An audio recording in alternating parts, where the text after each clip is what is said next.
Witajcie moi drodzy, dzisiaj mam dla Was coś naprawdę ciekawego. Otworzymy sobie rulon menu 3 monet 10 zł z 1990 roku. To nagranie jest już stare, dlatego zobaczcie tutaj stary sposób, w jaki otwierałem rolki, czyli po prostu rozrywałem opakowanie.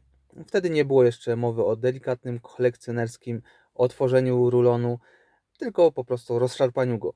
No i właśnie rolka pękła na dwie części. Najpierw przyjrzymy się pierwszemu kawałkowi. Warto wspomnieć, że ten rocznik wybito w gigantycznym nakładzie prawie 107 milionów sztuk.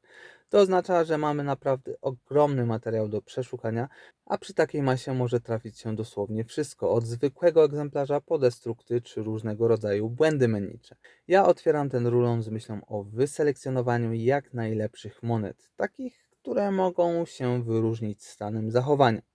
Ale już przy pierwszym przeglądaniu widać, że wśród tych monet są również ciekawe sztuki, chociażby lekkie skrętki.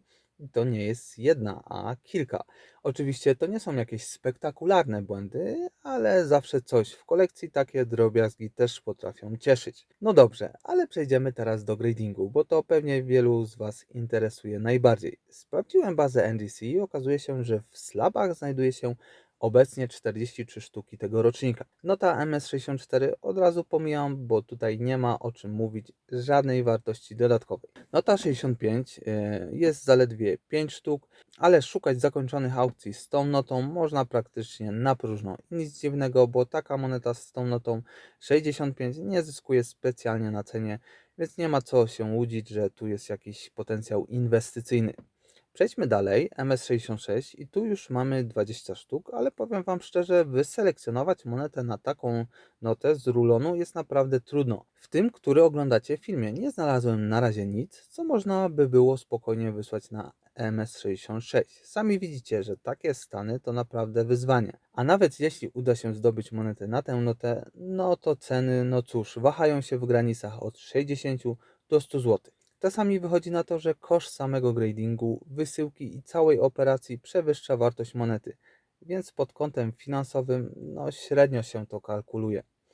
Ale wszystko zmienia się przy nocie MS67. Tutaj grading ma już naprawdę sens. Oczywiście ceny bywają zmienne, raz wyższe, raz niższe, ale mimo to wciąż jest to opłacalne. Dlaczego?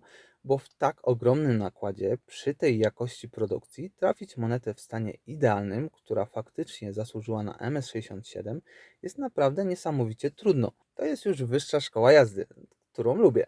Dlatego właśnie sztuki w tej nocie są wyjątkowe. Można spokojnie powiedzieć, że to swego rodzaju spełnienie marzeń każdego zbieracza monet obiegowych z tego okresu. Taka moneta to świetne uzupełnienie poważnej kolekcji, no i nic dziwnego, że osiąga solidne ceny.